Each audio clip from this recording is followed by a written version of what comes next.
stop is On the Radar Radio. Stand clear of the closing doors, please. Yeah.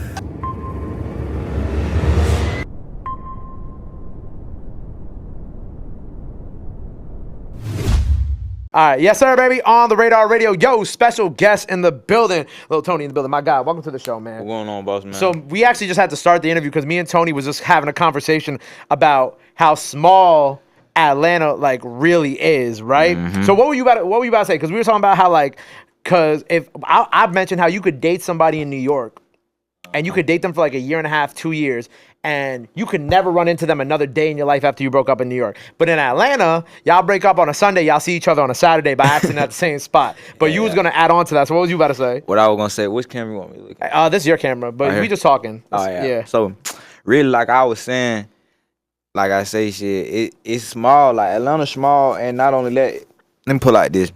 Like you said, you can break up with somebody, see them the next Saturday. Yeah. You feel me? Because, okay, it be events, right?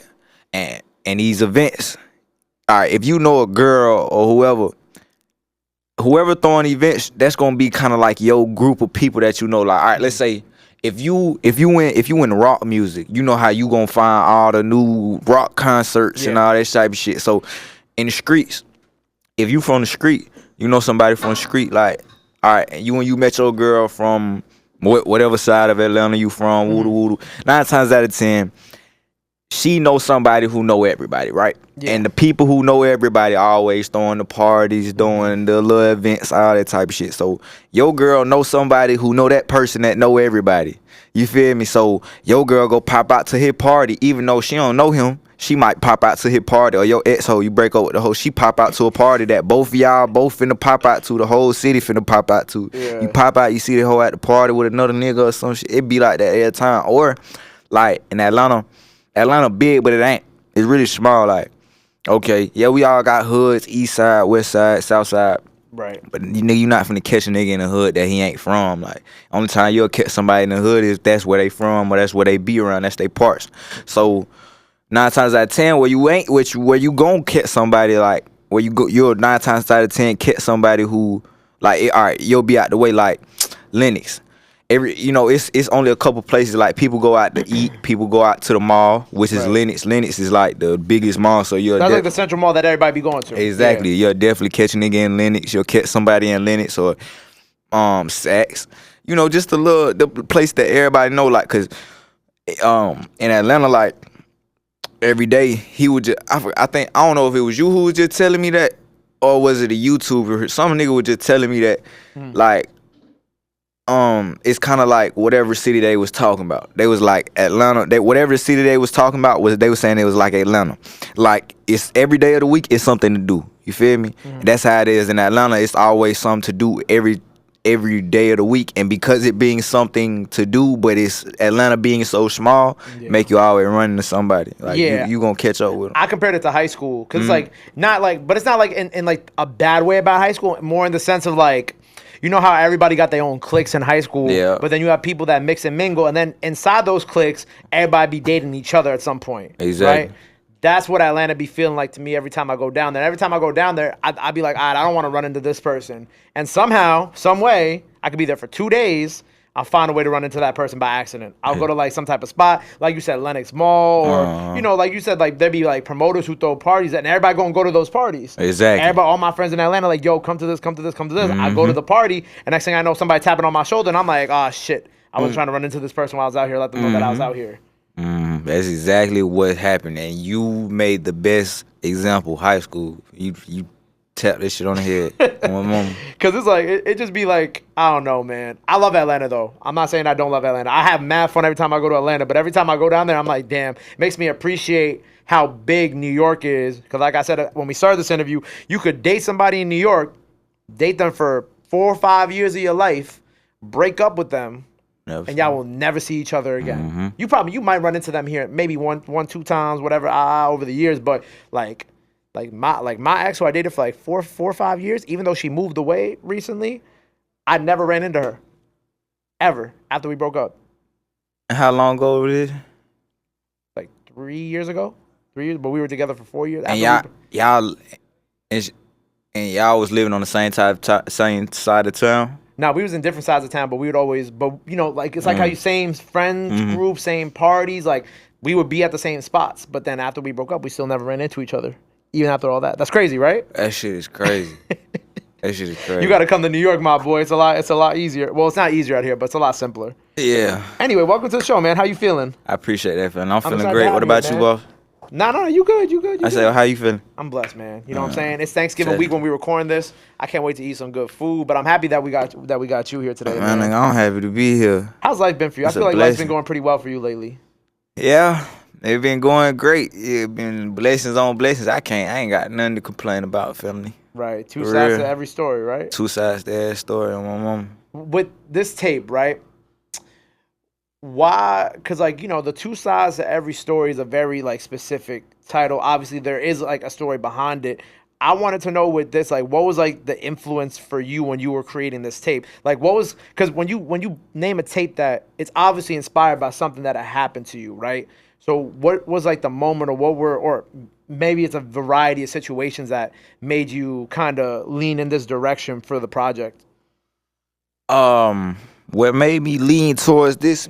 It's a fun fact. Actually, it's kind of like a long story, but it ain't. I'm gonna make it short for you. It's all good. Pops had an album that he ain't dropped, but he, you know what I'm saying? I knew about it. He had Your pops. Yeah, my father. He had an album called Two Sides to Every Story, and that was his album that he had.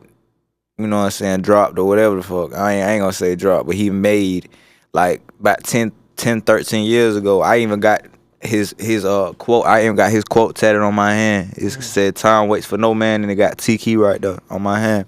But that's what made me do it. Name it Two Sides to Every Story, cause that's OG. Like what I was gonna do was I was gonna sample every song that my OG had made, cause his music is Look, here he comes. his music is crazy. You feel me? So I was gonna sample every song that he made and then name it Two Sides to Every Story. You feel me? And literally read like sample like song 1 through 20 and resample all them songs and then do it, you know what I'm saying, do it my way and shit, and then name it Two Sides to Every Story and literally have a part 2 to Pop shit, like. But Pops had never dropped, you said, right? Yeah, Pops never dropped. Okay. So, but like it was just, you know, in the months of me doing that, you know, you have falling out with people that you plan doing certain shit with, you know, all type of stuff. So it ain't never come out to plan like that. But I did want to keep that name because it is two sides to every story. So I felt like even though I couldn't resample all my Pops music, like that's something that really stick towards me too, though. Like it is two sides to every story. Like how many of these were any of these Pops' samples?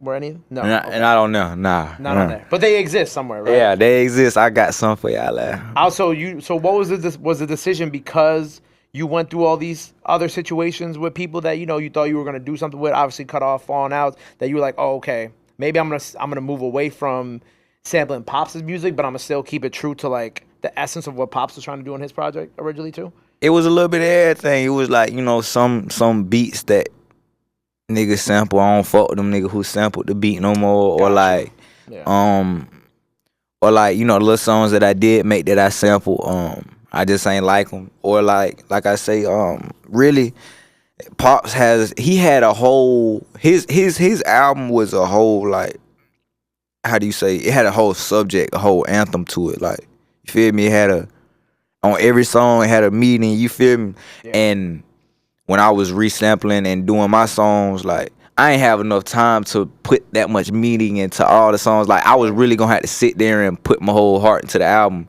which you supposed to do.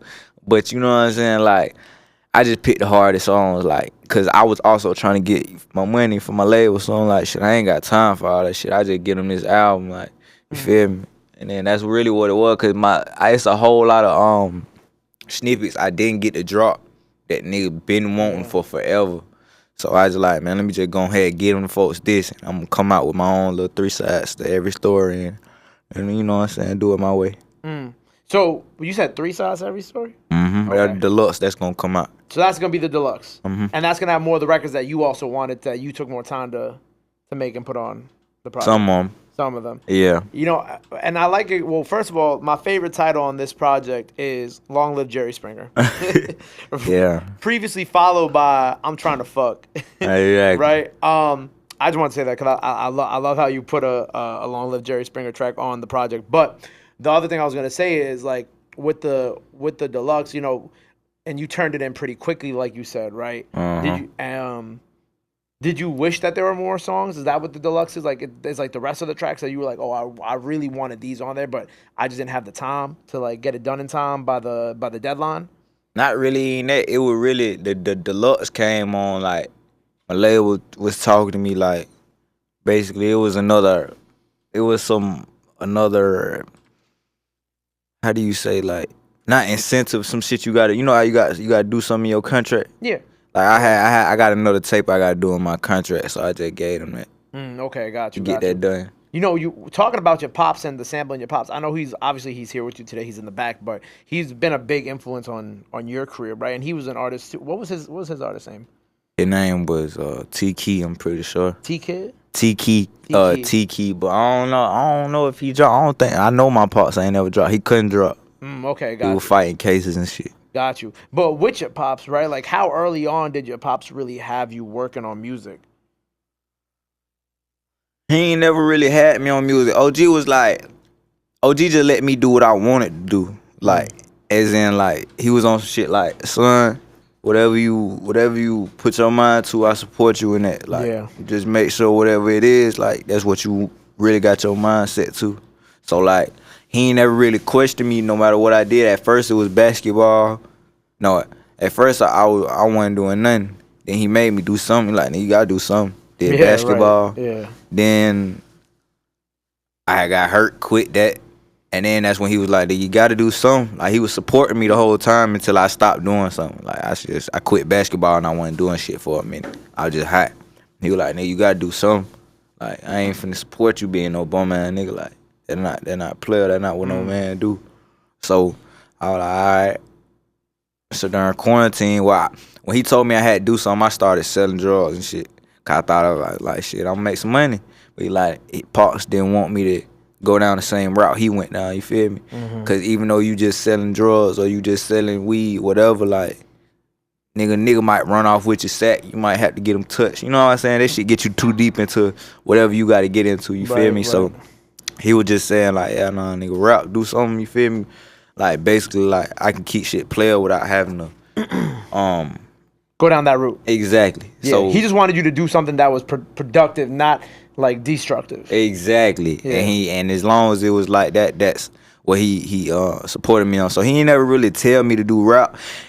Like, OG always just really influenced me. Like, he never really told me to do nothing. It was like everything I ever did that was hot or some gangster shit, it was influenced by my pops, but he never told me to do it. If actually he told me not to do it. It just seeing the glitz, the glam, you feel me, the respect he get, all that type of shit was like, it was intriguing to me as a kid. Like, you feel me, everywhere we go, OG pulling up in some OD geek shit. His ass got the new chains, the new swag, everything. Like, you gotta look at a kid, he stay with the bankroll, like, not even no little shit. Like, shawty got them thigh pads, like, he can't even pull his money out of his pocket type shit. Like, right. I'm saying shit like that from a young age. So that shit just what made me want to be the next dope boy. Cause I'm like, damn, what the hell, OG got it.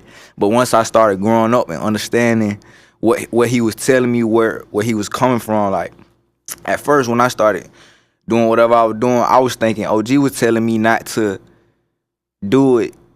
Just like I know he was telling me for a good reason, but I ain't know what reason until I was really started listening to him. And I'm like, you know how you can listen, but you not comprehending.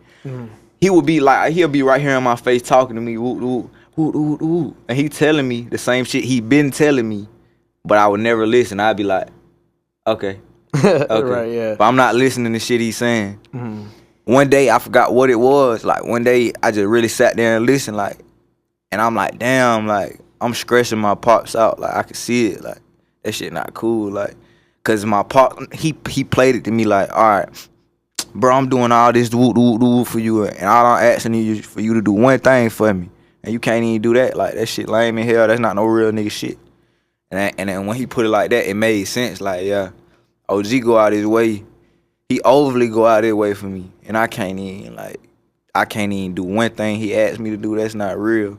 That's like, that's sucky as fuck. Like, bro, like your son, your kid could make your life either so much harder or easier. You feel me? And I'm just stressing him, man, all the way out every day, doing the exact opposite of what he tell me. Like that's not cool. Like I'm not finna keep doing that shit. That's not cool. Right. Not supposed to do your parents like that. So once I learned that, is when I calm myself down. And start focusing on music. Yeah. How long after that did you get signed? Like a year. Oh, a year. Wow. Okay. Yeah, I had just, cause I remember I started rapping the pandemic before, like the year, it was a pandemic the year before, and then they signed me the next year. Yeah, they signed me next summer. Shout out Priority Record. Yeah. So you took like that year. You really focused, and then it worked out. Basically, like I'm talking about going broke. I was going broke every time on music. Like literally everything that I did, I went broke on it. Like I'm talking about, I get paid. I used to make $1,000 scratch every month. 'Cause I had my own house. I had to pay bills and shit. I was 17 with my own spot. I had came back from Cali, got my own spot. So I'm young. Like I'm making $1,000 a month off the music shit. I'm just making that shit scratch. I was going broke every month. Crazy. I remember that shit. I would pay bills, had like $200 scratch the whole month. I'd be broke. And what I do is, I don't know how the hell I used to. Oh no, I used to hit my grandma. Grandma would throw me like $200, $100 here and there. I would go buy a video. I shoot a video. When I get my money back from United Masters, I pay my grandma back her money.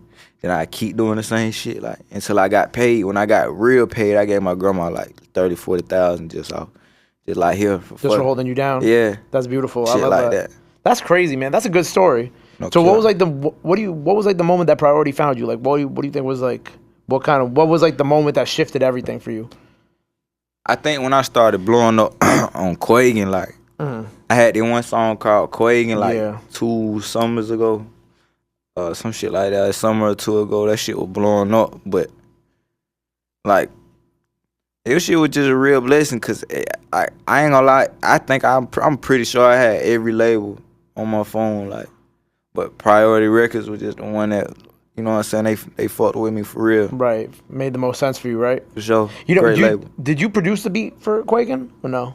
Yes, I did. You did. How many, like, even on the tape, like, how many of those beats did you actually do yourself? About,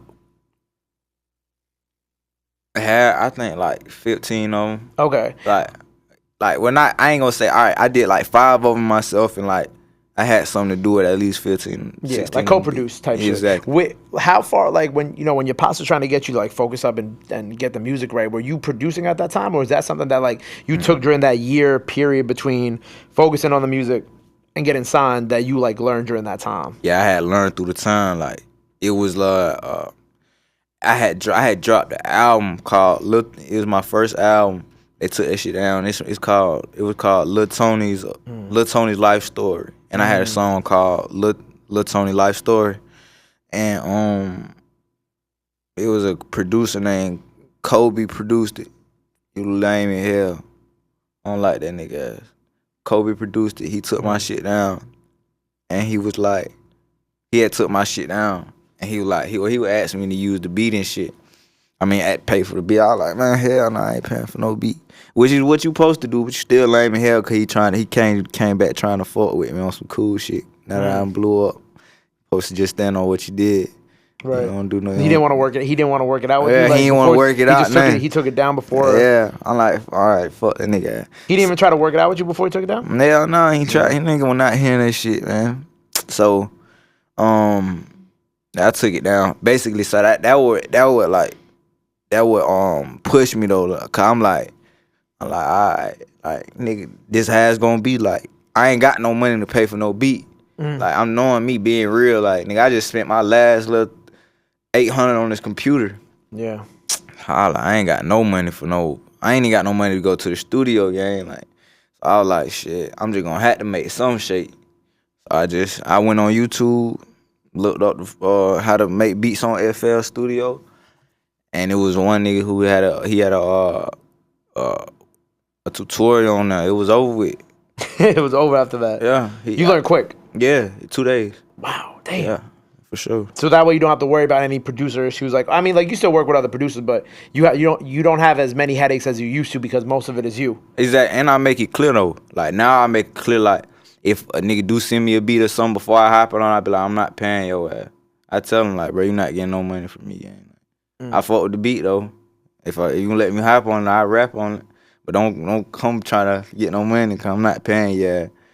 And then nigga say, all right, cool. And that's you agreed to it. You feel me? I told you I wasn't gonna pay you. Right. So, or I tell somebody like, we can work.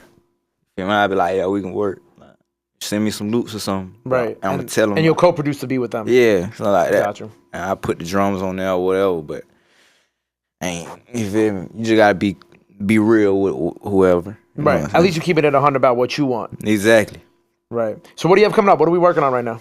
Well, I got so many projects on the way, gang. Like, it be hard to count out them, bitch. With my official project, the next official project I got going on with my label, shout out Priority Records, is 3 sides to every story. Yep. Shout out Spinny Kenny. He finna get out in a week or two. So that's probably gonna be my most recent project I'm finna drop. It's probably gonna be a little tape with me and Spinny Kenny. Shout out Spinny Kenny. It's called Phineas and Ferb. Me and Harry Rock got a tape called Swag Bags dropping. Me and Forever got a tape. I don't even know what we're gonna call that bit yet. We got a tape dropping. And it's all dropping before the end of the year. And then It's me only a month and a half left when we're recording this. Bro, it's crazy. I like it though. I respect it. no cap. I respect it though. I'm trying to flood the industry so much, like to the end of the year, because I know for a fact niggas can't drop. Like I know for us people who sign to labels and like real professional, you know what I'm saying? Like after like November, I think after Thanksgiving you can't drop no more. I'm pretty type sure. shit. Yeah. Most of us can't drop after Thanksgiving, so I'm already hip. Like that's why like a lot of these tapes that I'm finna drop in this next month are collab tape. Is really to help my artists. Like Spinny Ken, that's my artist. PCF Car, I'm dropping another one with him. Yeah. That's my artist. Lil J, PCLJ, that's my artist. I already dropped 2 tapes with him. So it's really kind of like help them and just kind of put something out there to hold people over. Exactly. It's really like a promo run, like, cause like it's like a 50-50, okay? People like my music, they still want my music, and on top of that, it's like like I say, it's a 50-50. I'm helping my artists, I'm getting their name out there, but at the same time, I'm still flooding my fans with Lil Tony music. And I'm flooding the market with Lil Tony music, cause it's also not just gonna be music that's spread to my fan base, because once you listen to it, it make a random nigga want to listen to it. You know what I'm saying? Yeah. So that's just the next move I'm moving. This whole month is really just collab tapes with my artists and my producers just to help get their name out there. Word, man. Well, I'm looking forward to it. By the time people see this, hopefully Deluxe is out or on the way, so make sure you go check that out. Go check out all the collab tapes. Freestyle now, by the time y'all see this as well. Okay. Before we get up out of here, anything else you want to let the people know where they can follow you at, all that good stuff. Now's the time to do it. This camera on the right here. Yeah, boy, follow me, Lil Tony Official, on every platform, Instagram, YouTube, everything. Look me up, Lil Tony Official. I'm gonna pop up. There you go. Well, make sure you go follow him. Go run up the freestyle. Go run up the tape. Go run the collab tapes, the Deluxe, all that stuff. Go show him some love. Go show him some support. Love is free. Support is free. But try to renew that. Till next time, Lil Tony on the radar. We out. Bow. My guy, love.